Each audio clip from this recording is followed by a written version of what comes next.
So allergic rhinitis అంటే ఏంటి? అది ఎందుకు వస్తుంది? దాన్ని పూర్తిగా క్యూర్ చేయొచ్చా? ఎలర్జిక్ రైనైటిస్ అంటే బేసిక్గా inflammation of the nose with allergens, దాన్నే ఎలర్జిక్ రైనైటిస్ అంటాం. ఇవాళ మనకు రోజు రోజుకి ఎలర్జెన్స్ చాలా ఎక్కువైపోతున్నాయి. అది కెమికల్స్ అనుకోవచ్చు, ఇండస్ట్రియల్ పొల్యూషన్ అనుకోవచ్చు, మన చుట్టుపక్కల ఇళ్ళ కన్స్ట్రక్షన్లో వచ్చే దుమ్ము ధూళి అనుకోవచ్చు, అలానే మన ఇంట్లో ఉండే దుమ్ము ధూళి అనుకోవచ్చు. అండ్ మన చుట్టుపక్కల కూడా ఇవాళ వ్యర్థ పదార్థాలు ఎక్కువైపోతున్నాయి. ఓల్డెన్ డేస్లో మనకు అసలు వ్యర్థ పదార్థాలే ఉండేవి కాదు, ఇంట్లోనే వండుకునేవాళ్ళు మోస్ట్ ఆఫ్ ద టైమ్స్. రెండోది, ఇవాళ మనం షాప్కి వెళ్ళి తీసుకొచ్చినా కూడా లాట్ ఆఫ్ పార్సిల్స్ ప్లాస్టిక్కి తెస్తున్నాం.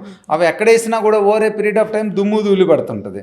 సో ఇవాళ మనం చూసినట్లయితే మన ఇంట్లోనూ మన చుట్టుపక్కల కూడా day by day lot of pollutants ఎక్కువవుతున్నాయి. Pollutants indirectly is the allergy.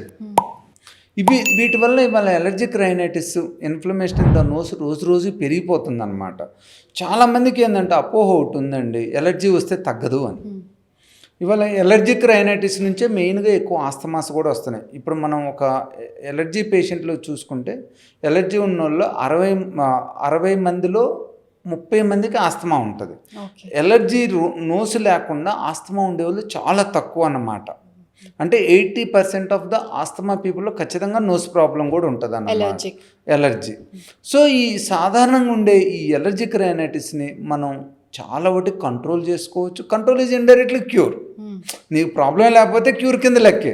అట్లా అని మళ్ళీ మనం ఎట్టబడితే అట్ట దుమ్ము ధూళికెళ్ళి బ్యాడ్ స్మెల్స్కి వెళ్ళామనుకో, because sneezing is the protective mechanism. Excessive sneezing ఉండకూడదు.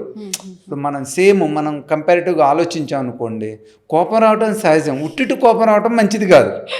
సేమ్ స్నీజింగ్ ఆల్సో ఎక్సెసివ్గా రాకూడదు. It should come when require. That means ఏదన్నా దుమ్ము ధూళి ముక్కు, లేకపోతే ముక్కు అంతా దుమ్ము ధూళితోటే నిండిపోయింది.